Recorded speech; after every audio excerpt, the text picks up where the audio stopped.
Resident Evil Village introduced us to the concept of Oswald E. Spencer and Mother Miranda knowing each other before the events of the Umbrella Corporation began. It was a very interesting concept that some people didn't like, but others, like myself, actually welcomed with open arms. However, I feel like there are other connections that a lot of people miss. Now, granted, a lot of these aren't necessarily confirmed, but in my opinion, heavily implied. So let's go ahead and take a look at a lot of similarities between the Spencer Mansion and Lady D's castle to kick things off. If you look at the entrance to the Resident Evil 1 remake Spencer Mansion, it looks very similar to Lady D's main hall.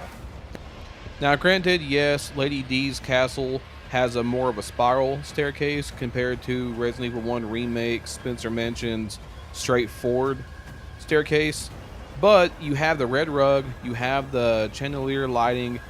It looks extremely similar. Now, moving on from that point, which again can kind of be hit or miss on if you agree or disagree with that, but this next point is very interesting. Whenever you explore more of Lady D's castle, you have to go find 4 masks to unlock a door, which then brings you to a key item. In Resident Evil 1 Remake, you had to do the exact same thing with the 4 death mask. You have to go find them, put them down in the crypt where the Crimson Head Elder comes out. You have to kill him, get a key, you're good to go. So, again, a very similar concept there. The next idea I'm going to be focusing on is this type of stained glass.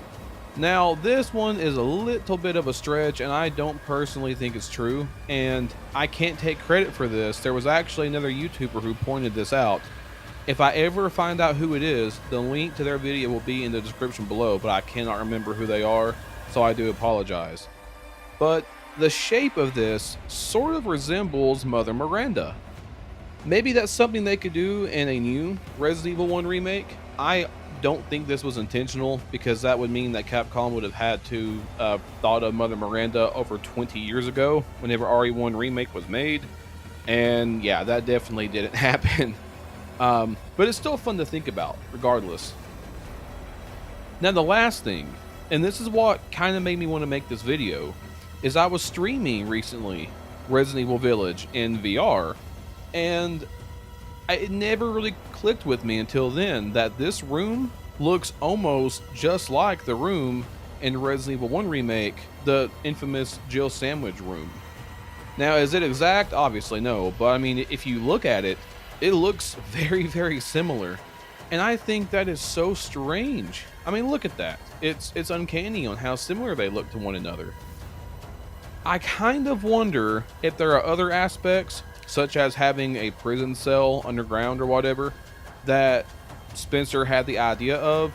But then again, though, what villain doesn't have a prison cell? I mean, that's if you are an evil person like him, you're probably going to have something like that to begin with. So that one is definitely a bit of a stretch. But regardless, the other similarities are very intriguing in my opinion. Now, in the real world, I'm sure that the game developers probably just took inspiration from Resident Evil 1 Remake and kind of reworked it into here, but lore wise, I think it is appropriate to assume that Spencer was not only influenced by Mother Miranda herself and her ideologies, but also by the world around him that he saw. And I think it is a very interesting idea and can kind of tie things together even more.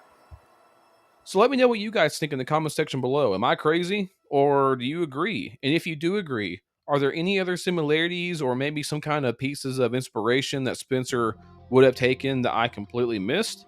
I would love to hear your feedback on this, guys. So let me know what you think. I will catch you guys in the next video. Peace.